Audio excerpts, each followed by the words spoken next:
Hey, welcome back. So today we're going to begin in the book of Genesis, and I'm going to attempt to accomplish a couple of things. One, I'm going to practice reading my Hebrew because it's good for me to practice reading Hebrew. Two is, Lord willing, through these original languages, we're going to connect a body of water, a massive body of water in Genesis 1, to a very small body of water that exists thousands of years later in the land of Israel. So with that said, let's dive in. From one disciple of Jesus to another. So welcome back, and we're going to start in Genesis 1, read a few verses here, just the first three as we talk about them. Bear with me as, again, I practice reading a little Hebrew. It's good for me. May mess up, but Scripture says it's good for a man to have his face in the dirt, right? So let's give this a shot. Genesis chapter 1, starting in verse 1. Barashit bara Elohim et ha-shamayim va-et ha-eretz. In the beginning, God created the heavens and the earth. And if you're like me, what I generally imagined was the earth and the heavens in their final form. Right? I imagined, especially the earth, the nice sphere of blue and green, maybe a little bit of brown peppered in, but typically what I would see in textbook images, far away satellite images of the earth, that's what I would imagine. But when we get to verse 2, it tells us that the state of the earth at this juncture in the account was not that pretty. Verse 2 says, Vaha eretz, and the earth, hayata tohu vavohu, vahoshik al penei tahom. And the earth was formless and void, and darkness was on the face of the deep. So it wasn't that the earth was a nice round globe full of blue water and lush green land. It wasn't that.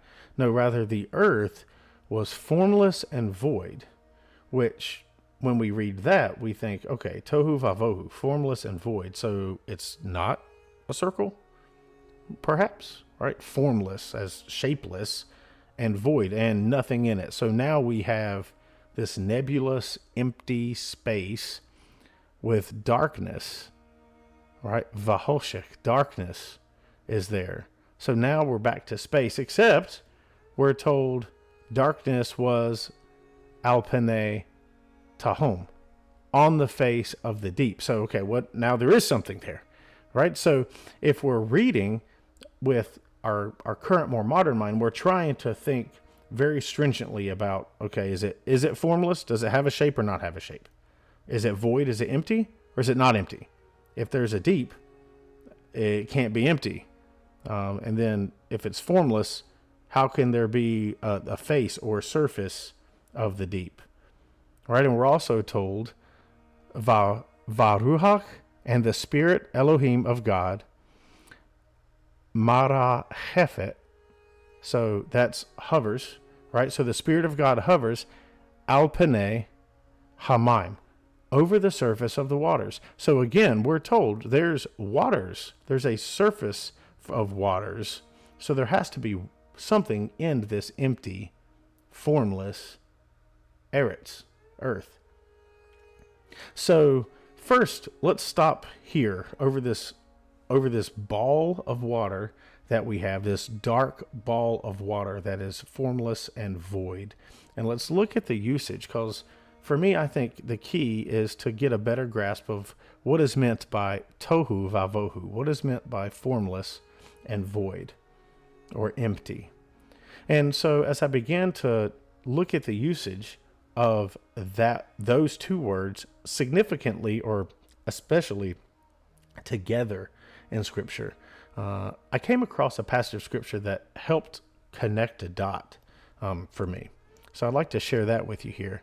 And that passage is in Isaiah. And it's going to seem a little strange because in Isaiah, what is being addressed is specifically in this verse the nation of Edom and the judgment that the Lord will take on the nation of Edom. And then in verse 11, it says, "But the hawk and the porcupine shall possess it. The owl and the raven shall dwell in it." I didn't mean to open that window, so I'm going to close it. "The owl and the raven shall dwell in it.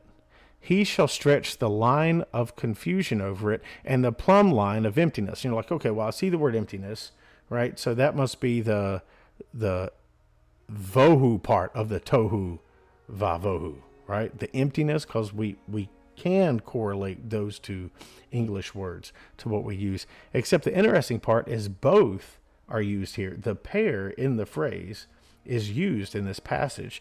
It says, "He shall stretch the line of confusion over it." And I'm going to click confusion and open that up, and let's look at the word over here. The word confusion is tohu, formlessness, confusion, unreality, emptiness, right? The formlessness of the primeval earth, primeval chaos. So confusion and chaos tend to open up a different perspective for us. At least for me, it did. So we have the line of confusion that the Lord will stretch over the land, and the plumb line of emptiness. And emptiness is our word vohu. Now, what's interesting here is we are told in verse 11, "The hawk and the porcupine shall possess the land. The owl and the raven shall dwell in the land." So if we have the hawk, the porcupine, the owl, the raven, if we have these animals dwelling in the land, we understand when it says the plumb line of emptiness doesn't mean void, right? There is still land, there is still dirt, there is still rocks, sticks, perhaps some sort of vegetation to some degree. There's animals living in it, right? Animals that, granted, they are associated with desert dwelling. They are associated with the death and places that life typically isn't sustained. And that's, I think, what is being brought here, right? The nation will be lifeless in that it will not be inhabited. And he says the line of confusion, tohu, and the plumb line of emptiness. So tohu vavohu. So we can see here another usage where it's not literally meaning a vacuum, right? In Genesis, we're told that there is darkness over the face of the deep. There's darkness over the surface. And we know light hasn't been created yet. We'll get to that in verse 3. But the idea that it has to literally be a vacuum, that's not what I think is being communicated. Rather, what is being communicated in Genesis is that the face of the deep, the formlessness and the voidness of the earth, it was in a state of chaos, right? Though it would be better to imagine, if you could see them in your mind's eye, even though there is darkness and no light, is the surface of the deep waters are raging. Nothing could grow, live, survive in this unordered chaos. That's where we find the earth here. That's where we find the chaos.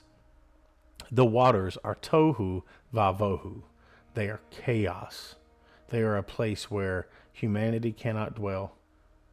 Life cannot grow and exist. It is evil and chaos, those equivalents. All right, that's what's associated with that. And then, after it says darkness was on the face of the deep, this is where we're introduced to the Spirit of God. Varuach Elohim. So we find the Spirit of God doing something al panei hatom, hamaim, over the surface of the waters. These very chaotic surfaces, right? The surface of the earth is full of water and it's chaos water. We find the Spirit of God doing what?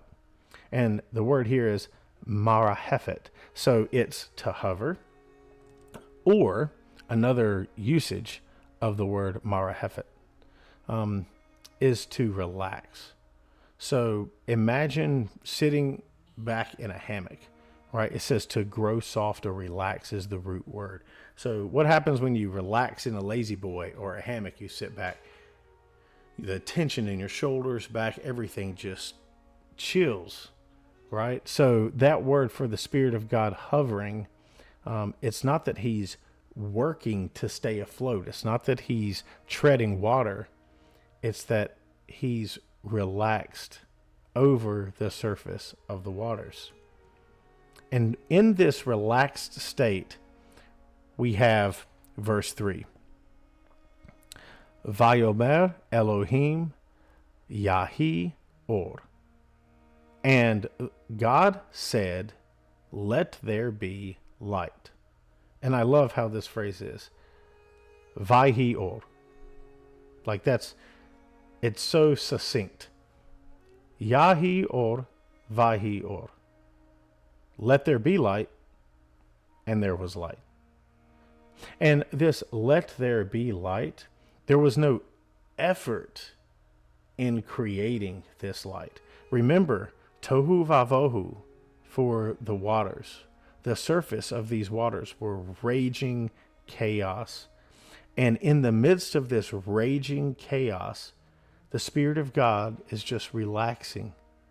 In the midst of all this darkness and chaos, there is no effort, there is no panic, there is no fight to overcome the chaos. There is no struggle against disorder. There is the Spirit of God relaxing and speaking, let there be light.